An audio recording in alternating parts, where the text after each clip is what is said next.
Mga Lods, may mga nagtatanong pala kung paano daw ba bumasa ng depensa. So mga Lods, meron ako ipapaliwanag sa inyo na stages of reading the defense. So ibig sabihin, ang pagbabasa ng depensa, may mga stages yan.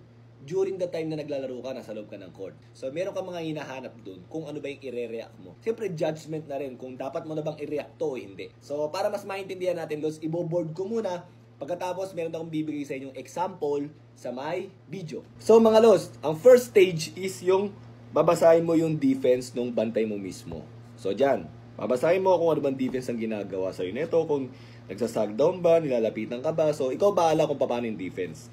So ngayon, pagtanggap mo ng bola rito, kung sa tingin mong kaya mo siyang iwanan, edi iwanan mo, di ba? Yun yung read mo eh. Yung second stage is Lods ganito. Kunwari nagkataon, red ang offense ha, nagbigay ng screen dyan. So, ang binabasa mong defense dyan, ito, una, stage 1. Ngayon, titignan mo yung stage 2, ano ba yung defense na gagawin nito? Okay? Kung ito ba, mag-help ba siya, or magda-drop down ba siya? So, yun yung pangalawang babasahin mo. So, ngayon, pagpalagay mo, kunwari, nagganyan siya, nag-overhelp siya. So, ginawa, binalik mo. Ayan, ayun yung papakita ko sa video eh. Ang ginawa mo, hinugot mo to. So, pagpunta niya rito, tsaka ka nag-deny screen. Okay? So, binasa mo to, binasa mo rin to. So, ngayon, ito ka na. Ang susunod na babasahin mo yung defense nito. Ito yung stage 3. Stage 1, stage 2. Ito yung next stage. Ano ba gagawin nito? Magdadrop ba siya sa'yo? Makakahabol ba o hindi? Kung nakahabol, edi pwede mo ipasa dito.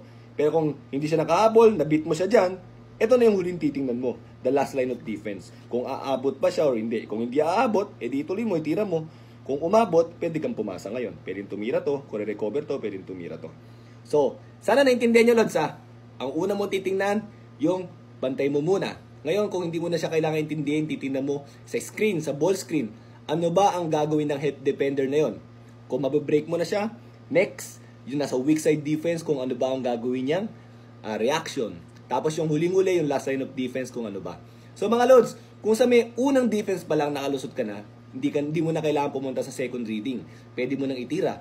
Kung sa second defense pa lang, nabutas mo na at meron ng opportunity, pwede na yun. So ngayon, Lods, pinakita ko lang dito yung stages ng defense na babasahin mo. So papakita muna natin sa video, mga Lods, okay? So mga Lods, magbibigay ako ng example galing sa USA team, okay? So ito yung nakaraang laro nila against Serbia. So dito, Lods, makikita nyo rito, si Jared White ang may hawak ng bola. So ang unang read niya is to beat the defender. Kasi parang nag-jab step siya rito, sabay binit niya yan eh. So pag jab step niya, binit niya yan, okay? So, yung pangalawang defense na, yan, nasa stage 2 na siya. Tinitingnan niya kung anong gagawin ng isang defender na yon, na defender ni AD. So, ginawa niya, binalik niya. Okay? Binalik niya kasi nakita niya mag-overhelp eh.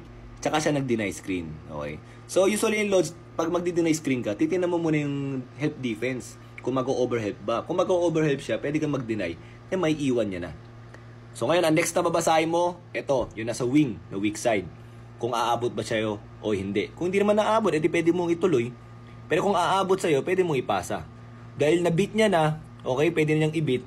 Ang tinanong niya huli is yung last man, yung last line defender. So nakita niya, aabutin siya. So ginawa niya, pinasa niya. So libre, nag-help. O too late na para abulin niyo pa si KD dyan sa sobrang tangkad niyan. Yung ganong klaseng late, wala na. Malamang sa malamang i-shoot na. So, ayun yung una. So, ito. Sa ibaba muna, pakita muna natin. So, ang una niyang binasa yung tao niya mismo. So, nag-jab siya, o may iwan niya. Nung naiwan niya, magkakaroon ng screen, binasa niya yung pangalawang defender. So, stage 2.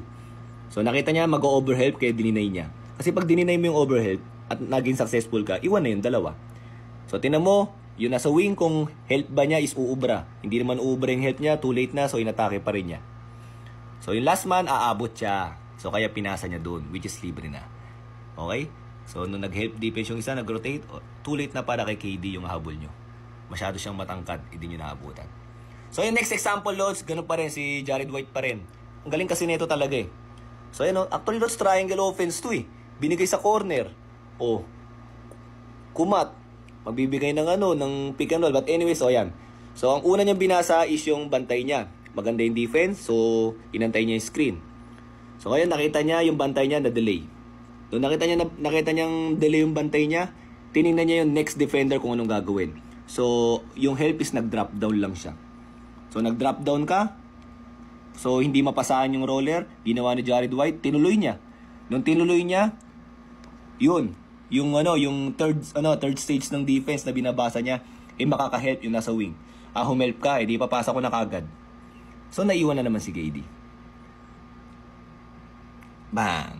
So, mga Lods, sana kahit papano medyo nagkaroon kayo ng idea kung ano ba yung mga binabasa sa depensa during the game. So, after mong basahin yung defender mo, yung next defender, yung weak side defender, at yung last man of defense, diba? So, mga Lods, yun lang. Sana meron kayo natutunan. Thank you!